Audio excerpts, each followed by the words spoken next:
Morning, everyone. Okay. Yes, so good morning, everyone. Welcome to today's webinar. We'll be talking about building resilient companies. Specifically, we'll just be expounding on diving into unlocking success through financial statement mastery. Um, I have the great privilege of having this conversation with one Kezia Njeri.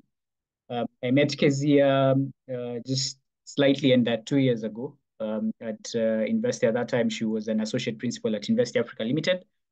I've learned a lot from her, and I know that there's just so much that then you'll be able to unpack from this conversation.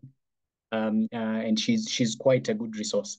Maybe just before she comes in, I'd just like to give a brief introduction of who Kezia is. I know I won't be able to do this justice, so at the end, I'll just allow her to just maybe touch on a few things that I've missed. Um, but yes, so Kezia, in terms of education background, Kezia has a BSc in actuarial science from the University of Nairobi. She also holds an MBA in banking and finance from Malaysia. The name of the university is a bit heavy for my tongue, so we won't get into that. Prior to joining Investia, Kezia has had a very interesting career journey that's spanned from research all the way to brokerage, and then finally tying down to consulting and even to where she is. And I believe more around that. She's worked with all mutual asset managers. She's been at IBRD. As I mentioned, we met when she was in Investi Africa Limited. She's also worked with Victoria Ventures, and currently she is the vice president at Vested World. Kezia has great experience in valuation, financial model build, financial due diligence, and we couldn't get someone better to tackle mastery of financial statements that we have today, because her experience just working with financial statements across the board, it's quite deep. And just uh, without spending so much time on this, Kezia, you're very welcome. Thank you so much for making time to join us today. I think we'll start with you maybe just first giving us the name of the university in Malaysia. It's heavy for my tongue. Maybe it's easier on yours. Then you can tell us what Vested World does and what you do there, even as we get into the conversation. Kezia? Thank you so much, Simon, and hello, everyone. My name is Kezia, as you've heard from Simon. I work with Vested World. We're a venture capital firm investing in 3 markets. That's Kenya, Nigeria, and Ghana. And we do sometimes invest in Uganda, Rwanda, and Tanzania. We invest in three main segments. That's enabling technology, consumer products and services, and we also invest in agribusiness opportunities. Usually would invest anything between $100K to $1 million, and we sometimes do follow-on rounds, which means that we can invest additional capital in companies that we've already invested in. And we invest mostly in equity, but in technology businesses, we also do safes and convertible notes. And I'm delighted to be here. So thank you, Simon. The name of the university is Lim Kok Wing University in Malaysia. And my degree in actuarial science was from JKUAT. Thank you. Thank you, Kez, and sorry for placing you in the wrong university. In the university. Yes. So Kezia has a hard stop in the next 40 minutes. So I'd like us to just jump right into our conversation for the day, just to allow us to cover as much ground as possible. Everyone, again, feel free to post your questions on the chat, even as we continue. so that we then be able to answer them as we move. As mentioned, our topic today, or our conversation today, is going to revolve around building resilient companies. And we are specifically going to dive deep and look at how to unlock statement through mastery of financial statement. And I know maybe just for the sake of that one person in the room who's joined us and may not be very aware of what financial statements are. Kezia, if you could just start from there and just do a brief introduction of what financial statements are and how are they effective in reflecting, what do they show, what do they tell us about a particular business? Kezia? Thank you, Simon. So I think I agree with you. It's important to first of all highlight what financial statements entail. So there are three financial statements, and the first one is the profit and loss statement, which basically shows your revenues and your operating costs as well as your direct costs. And if you're profitable, how much tax you're paying your tax authorities. And then we have the balance sheet, which shows your assets and your liabilities.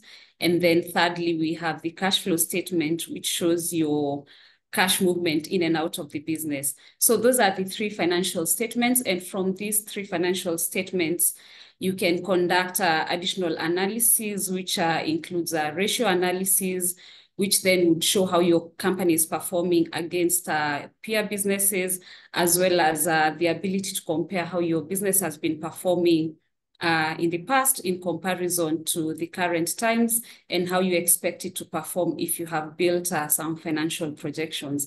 And then we could also conduct a return analysis if you're an investor. The return analysis also is pegged on your financial statements. And then lastly, you could also do what we call a sensitivity or a scenario analysis to be able to see the impact that changing certain assumptions in your financial model can have on your forecasts. So all of those things stem from financial statements.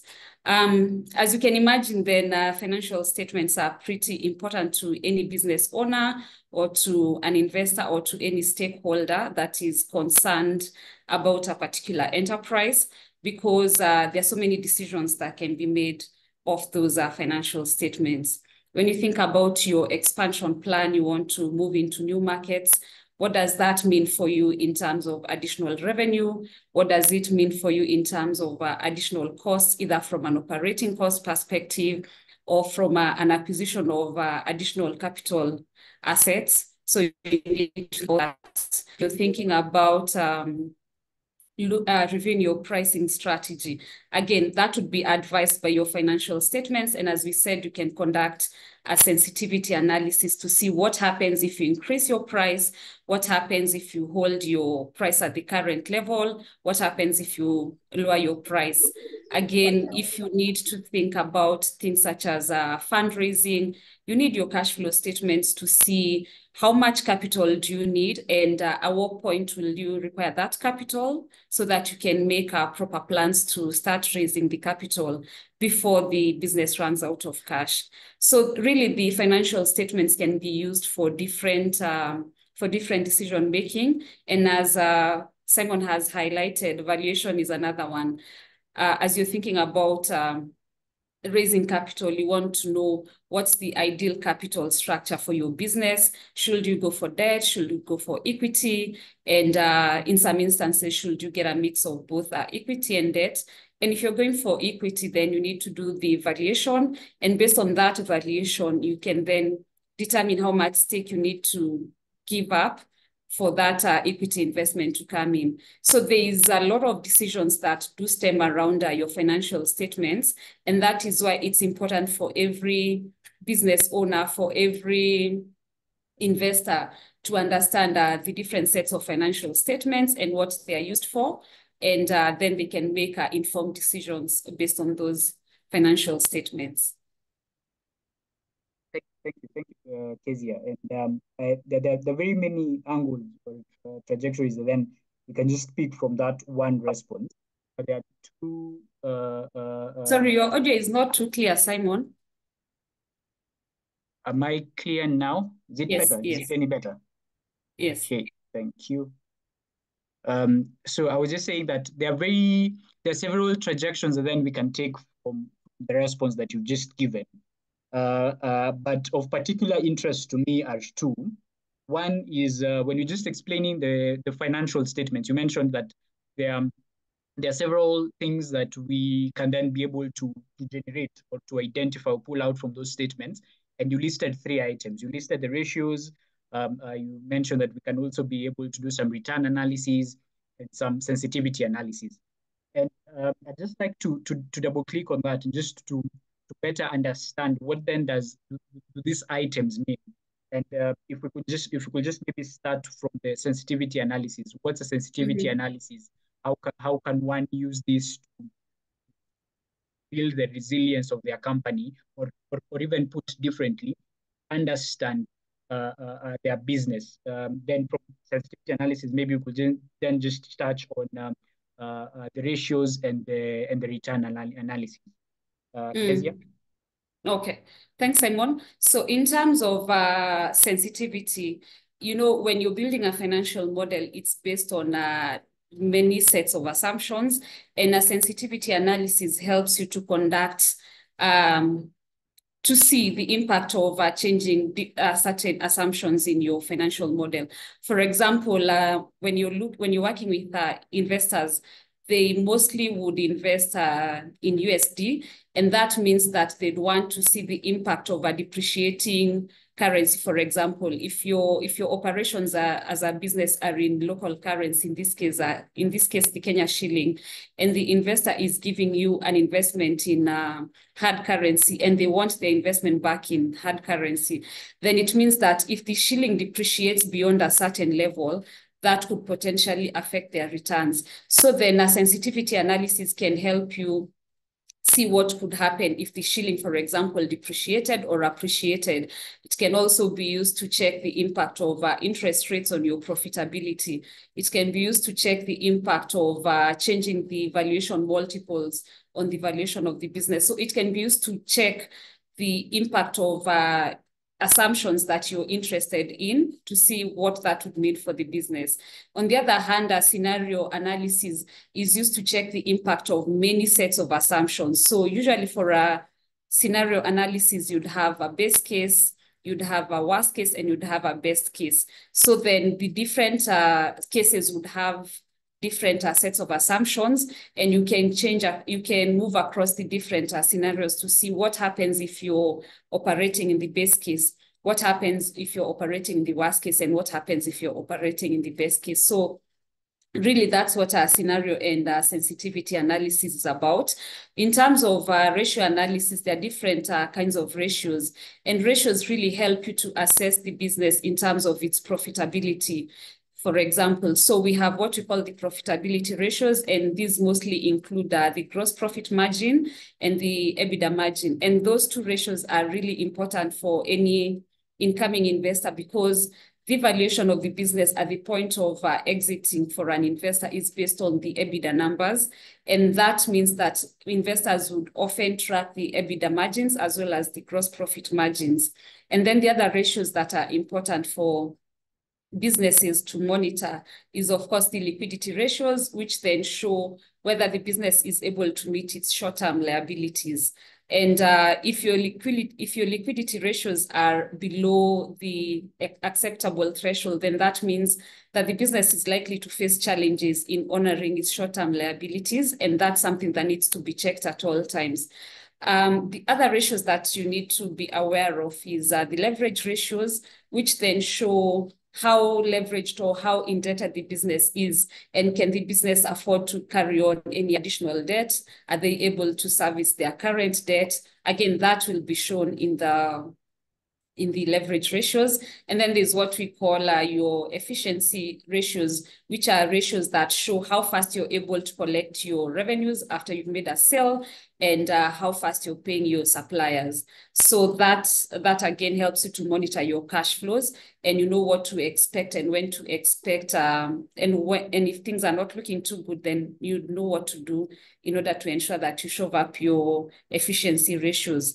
So if your ratios are not too good, you need to think about collecting faster, or extending your the period that you take to pay your suppliers. So those are some of the things that you need to think about, as well as figuring out if you have too much inventory, and that would probably mean that you need to be selling that inventory faster, or you probably need to be holding a lower level of inventory. So all those decisions can be made from understanding the efficiency ratios. And then, of course, there is for an investor, we are interested as well in the return ratios. You want to see how, when you're sweating out your assets, and the expected return on equity if you're an equity investor. And then there are other operating ratios which vary across different sectors. Some of them include, like if you're a tech company, you'd be thinking about, say, revenue per user. You're also thinking about, like in the banking space, they closely monitor the staff to revenue ratio. So you want to see whether your business is generating enough revenue to warrant that level of cost. So those are some of operating costs. And as I said, those ones vary across different industries. But the other ratios that I mentioned are consistent for different sectors. And then the other thing that you want to be monitoring is your growth rates. Are your revenues growing? Are your operating costs growing? And if your operating costs are growing, are they growing at a faster rate than the revenue? Because ideally, your revenues should be growing at a faster rate than your operating costs. And if your operating costs are growing at the same rate or faster than the revenues, then that tells you there's something wrong with your cost structure. So you need to be looking at your growth revenues, and then with those ratios, then if you're monitoring those ratios, then you'd know when a decision needs to be made, and you take the appropriate decision.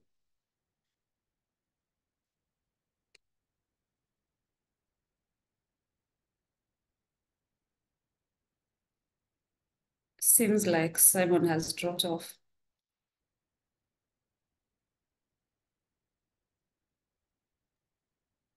Yeah, Kezia, it looks like he has dropped off. In the meantime, if we have questions from the audience, please kindly just include in the chat box, and then we can just you can just answer the questions. In the meantime, I think as we wait for Simon to come back online, Leanne, I could also mention that once you've done your ratio analysis, it's then important to compare it to the benchmark numbers. So if you're operating, say, in the FMCG space, you want to see what the average gross profit margin or EBITDA margin is for that sector, and ensure that your ratios are closely aligned to those numbers. Because if they are too high, then you must have a very good reason why those numbers are too high. And then if they are too low, then again, it means that there's something that you're not doing right. Either your pricing is not right or your cost structure is not right. And then of course, the other thing that you want to do is to continue monitoring how your business has performed from a ratio perspective. Were your ratios better 3 years ago? Are they better now? If they were better 3 years ago, what has changed and what needs to be done to correct for that?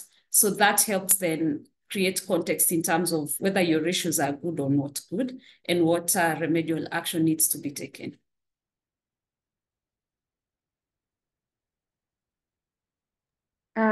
So I guess I'll be the host.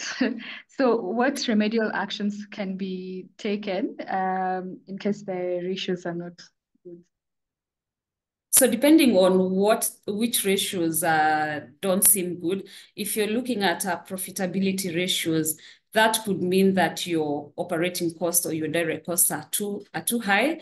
And that would mean that you perhaps need to rethink about your cost structure, perhaps even downsizing, perhaps reorganizing the way the different departments are set up, perhaps reduce your marketing expenses. It's a raft of actions.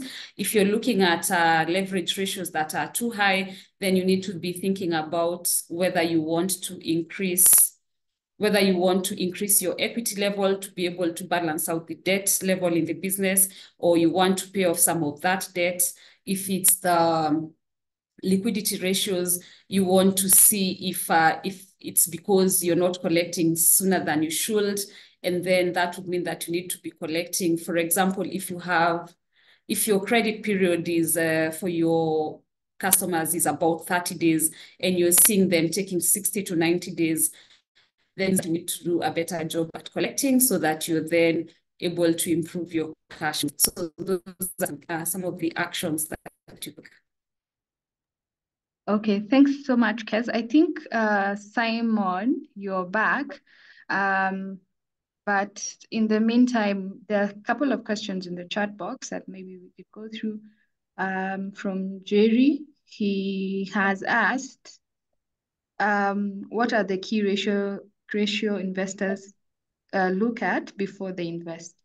And then we have another question from Boga where he says, Kes, what are the dangers of creative accounting in preparing financial statements based on your experience?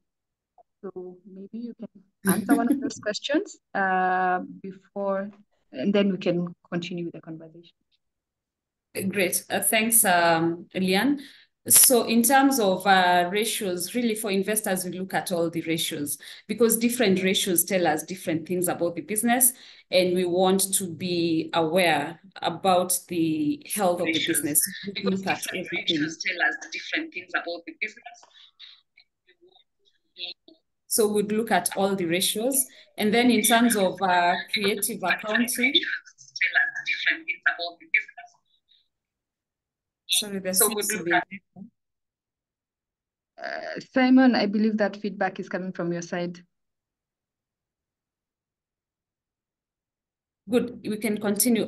In terms of creative accounting, I'm not an auditor, so I don't know what really to say about that. But of course, when you do that, when you engage in such practices, it can create some level of mistrust. And if the investor does find out that that is what is happening, then that would sever the relationship with investors and the other stakeholders. So of course, it's important to stay away from such practices. Thank you so much, Kes. Simon, are you situated? Are you okay now? We should continue the conversation.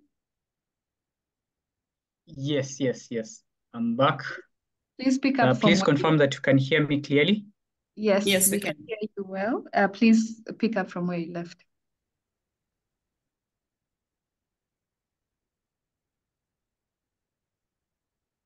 Nice, thank you. I like the question that was asked by Jerry. I think it's just the question that I was going to follow up on. But even as we move to that, you highlighted 4 different types of ratios. You mentioned the profitabilities, the liquidity, the leverage ratios, and the efficiency ratios. And if I got Jerry's question right, he asked what are the key ratios or the key metrics that then investors would be looking at. And just to continue on that question and ask it a bit differently, of the 4 types of ratios that then you highlighted, is there any, which are the specific categories that then an entrepreneur should focus on in the attempt to increase the resilience of their business? That is, of the profitability ratios, the liquidity ratios, the leverage ratios, and the efficiency ratios. Which category should they then put more emphasis on? And if you can just pick out 2 or 3 specific key metrics that then they should always have their eye on, or their eyes on, even as they run the business. Kes? Thanks, Simon. It's important for business owners to focus on all the ratios because, as I highlighted earlier, the different ratios show you different things about the business. So you need to understand from a profitability perspective, are you doing well in comparison to prior periods, in comparison to your peers? So that's something that you always need to look into. As you can imagine, the liquidity ratios also help you anticipate your ability to be able to honor your short-term liabilities. So again, it's important to always know that you have the ability to honor your short-term liabilities so that you don't go out of business. And for leveraging, it's also important because it means that if you're too leveraged, it could affect the cash flows that are available to you for expansion, and it could also affect your ability to raise future capital, because equity investors do not like businesses that are heavily leveraged, because that means that your cash flows are committed to other activities and less on the growth plans. So again, it's important to monitor that. And I really can say that this ratio is more important than the other because they all communicate different information about the business.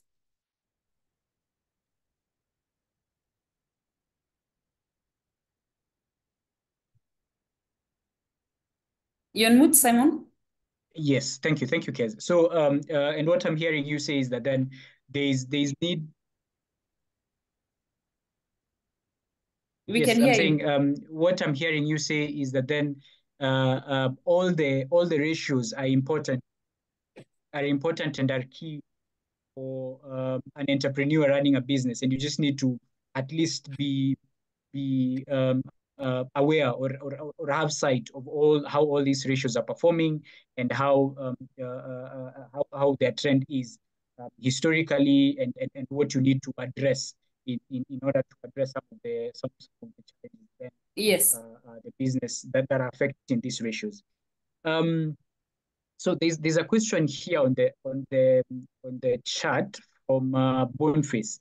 Maybe before we move on to the next question, and the question Boniface is asking, what are the major factors driving changes in cash flow from investing activities? Did you get that, Kez? The major changes that are driving?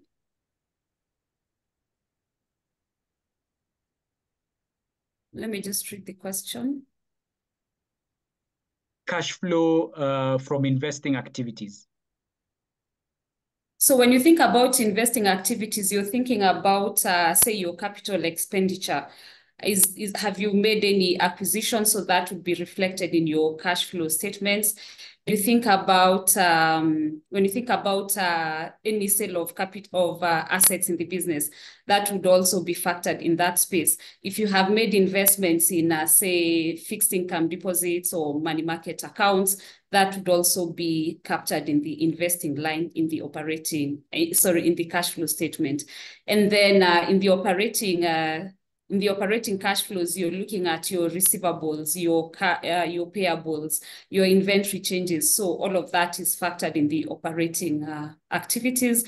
And then in the financing activities did you receive any capital injection? Did you pay out any loan? Did you make any loan repayments? Did you receive any loan disbursements? So all of that would be factored in the financing activities. And the summary of that is what gives you the cash at the end of the period, the net cash in that period, and then you make an adjustment for the opening balance at the beginning of the period, and that gives you the closing cash balance for the period.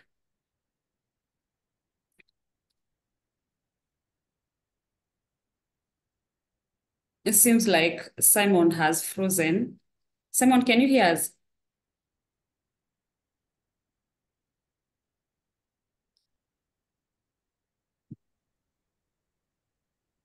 Simon, you're back?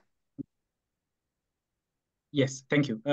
So I'd like us to, and I apologize for the issues, challenges of living in leafy suburb areas. We have to, yeah, some internet issues. But moving on a bit swiftly because of time. I want us to maybe just take a step back. We've really gone into the financial statements and the ratios and how we can use this. And I want us to just take a step back and look at it and try to look at the other side of the coin.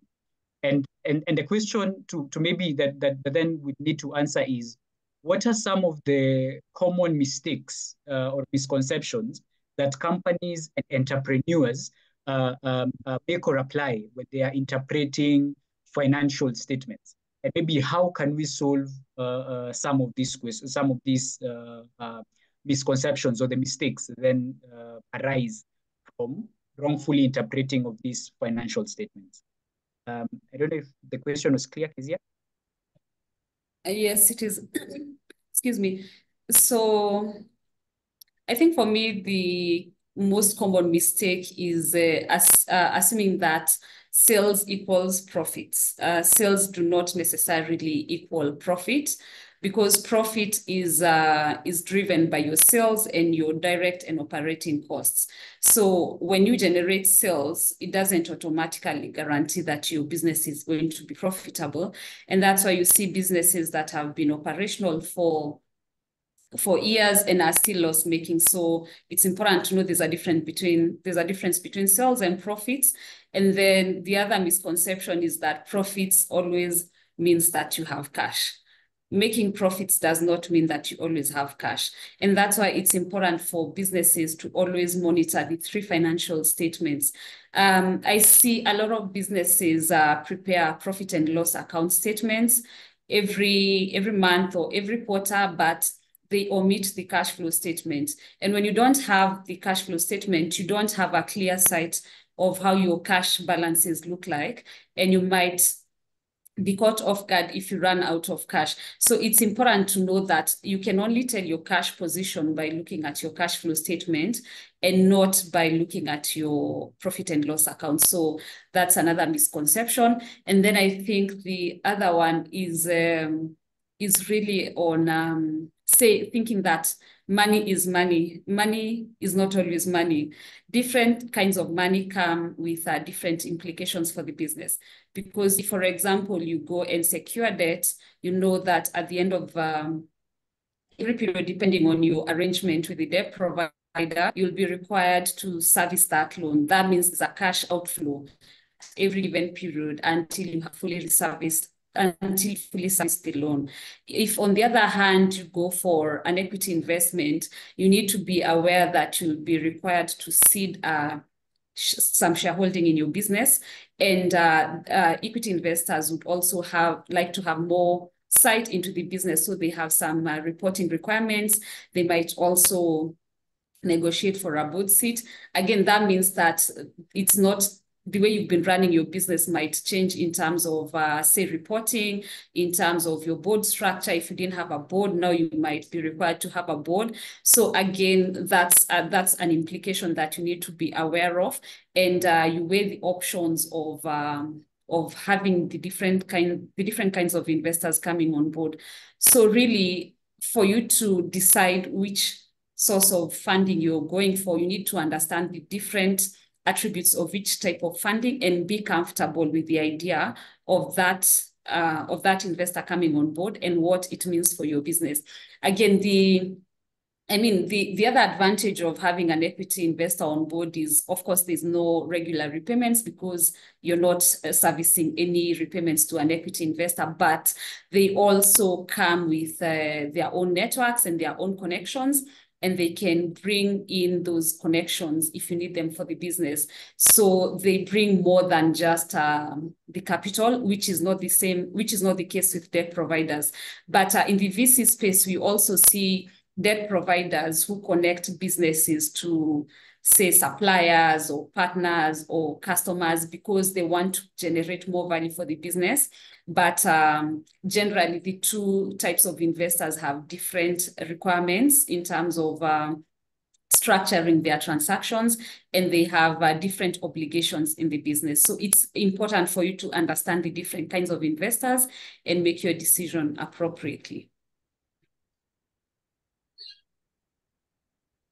Thank you, Kez. I really like what the mistakes that you've spoken about. The first 2, especially number 1, assuming that sales equals profit, and this is a very common thing that we see, where there's so much focus or emphasis on the sales, how much you're making, the turnover, and very little concern on how you're managing your costs, how efficiently you're managing your direct cost, your operational costs, and businesses that then are having huge turnovers will very easily think that then this directly translates to huge profits without direct consideration of how they're managing their costs. The other point that you mentioned that I also found very interesting, that profit means that then you have cash. And I want to believe that the entrepreneurs or the business owners in the room have been in this situation where you have your P&L is showing that you're profitable, but your bank statement or your bank balance does not agree with what your P&L is showing. And maybe just very briefly before we move to maybe what will be the last question for today's session, what recommendations or what solutions will you give in terms of managing or mastering the financial statements?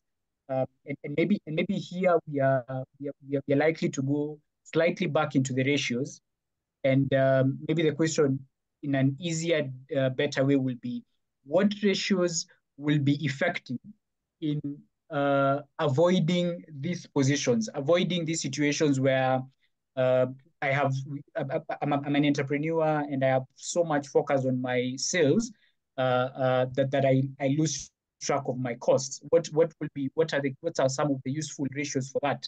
Number two, I'm an entrepreneur and my P&L always shows very good profits, but then that is not reflected in my bank statement or in my cash balance. What are some of just very few ratios that then I can use to be able to track that? Yes. So in terms of profitability, what you need to be thinking about to ensure that your top line translates to profitability is, of course, checking what you're calling the gross profit margin. That is directly related to your sales and your direct costs. So you need to check that at all times.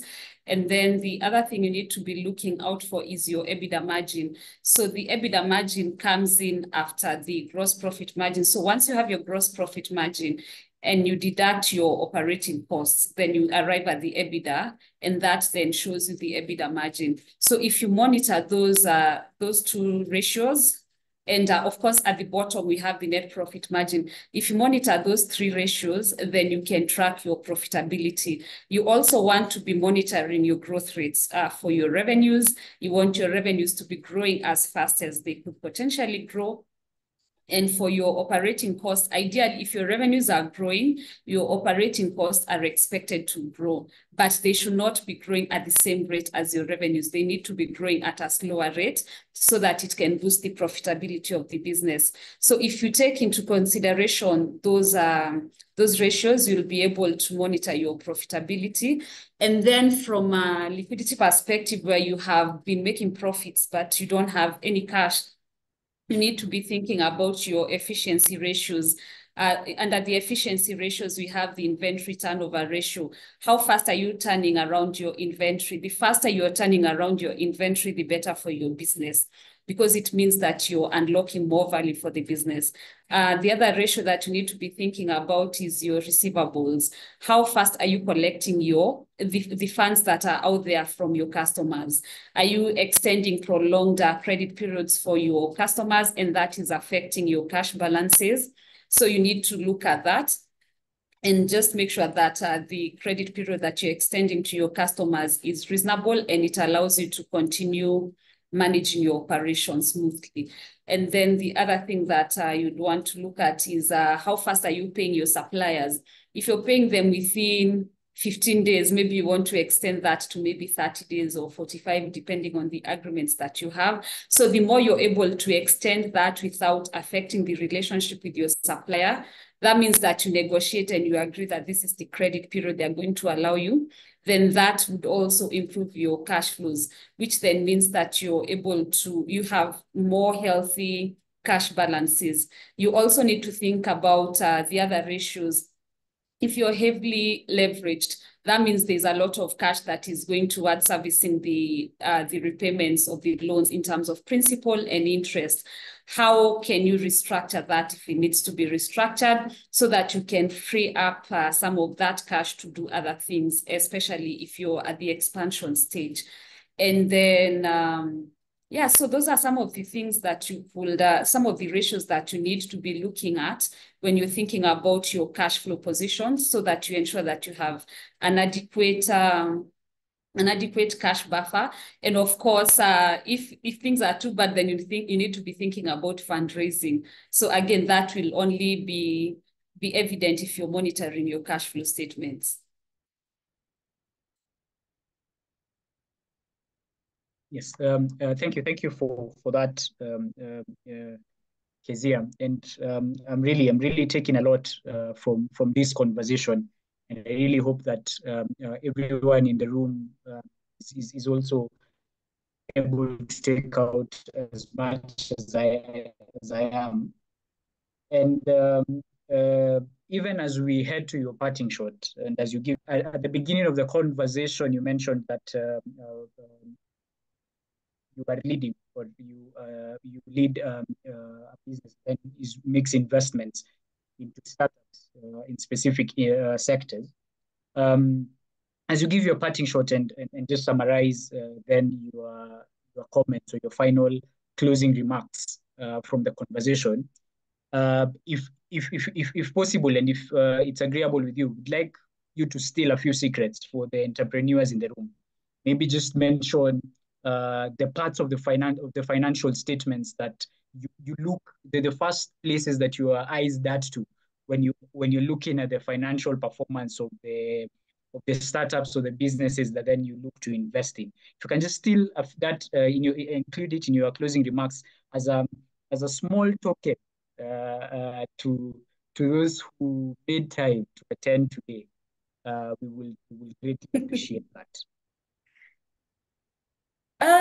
That's a difficult question, Simon, because as an investor, you're really interested in all aspects of the business. But as you can imagine, I think if I had to prioritize, it will be the profit and loss, and the cash flow statements are quite important. And then the balance sheet would probably come third, because with the profit and loss statement, I can see how you're projecting your revenues, how you're projecting your costs and your profitability levels. And that's important for any investor. From the cash flow statement, I can see if you'll be able to sustain your operations, or you'll be able to require, or you'll require additional capital, and at what point that capital will be required and how much of it will be required.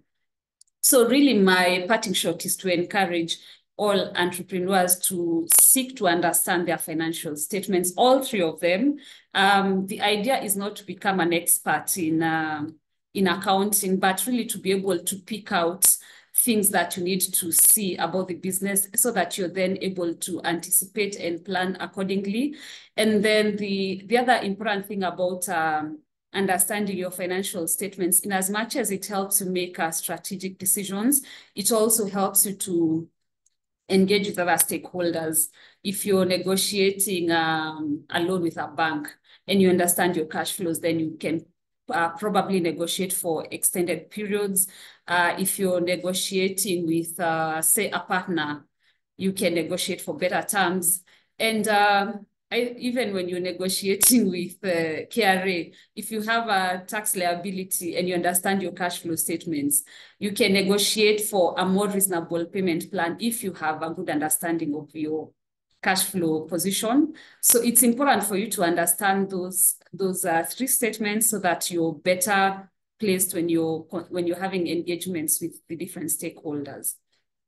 And that will be my parting shot. So try as much as possible to understand all three of them. And of course, seek support where you need it. And yeah, that will be it for me. So that's the emphasis from this conversation. Thank you so much, Kezia. And we greatly appreciate the wealth of information that then you've shared from what we are able to pick out from a financial statement, how we then can utilize that to just assess the financial health or just do a deep examination on how the business is performing, all the way down to the different types of ratios, what then those mean to the business, how we can then monitor them, and what each category of the 5 categories that you highlighted, profitability, liquidity ratios, leverage ratios, and efficiency ratios, what each of them is communicating about the business, down to what to me was one of my favorite parts of the conversation around the questions or the misconceptions that very many businesses or companies tend to have concerning their financial statements. I think that was very impactful and quite interesting for me to look at it from that point. You even gave solutions around that, to even some of the advice, including using your understanding of the financial statements to even negotiate. And with that, I think we've come to the end of our session today. Maybe just to say thank you so much, Kezia, for making time. You've shared a lot of knowledge in this session. I really hope that everyone in the room has been able to capture at least 2-3 things that then they can be able to change in their business or even in how they interact with financial statements. With that said, Kez, I understand that you had a hard stop a minute ago. Thank you for still holding on to this time. And thank you everyone for joining us today. I don't know if Leanne, there's anything from your side. Let me just say my thank you to the Investia team and to everyone who joined today's webinar. It was really an honor coming back from this other side, and I hope to participate in future webinars. Enjoy the rest of your day. Thank you, Simon. Thank you, Kez. Have a nice day. Kez and Simon. Thank you, everyone else. Kez and Simon, such a lovely webinar. Thank you. I almost became a host for 2 seconds. Thank God you came back. But thank you so much, everybody. We'll be sharing this recording on your emails. And yeah, so let's keep the conversation going. You can follow us on our social media pages, Investia Africa Limited on LinkedIn and at Investia on Twitter. Thank you so much, and do have a very good afternoon. Bye. Bye.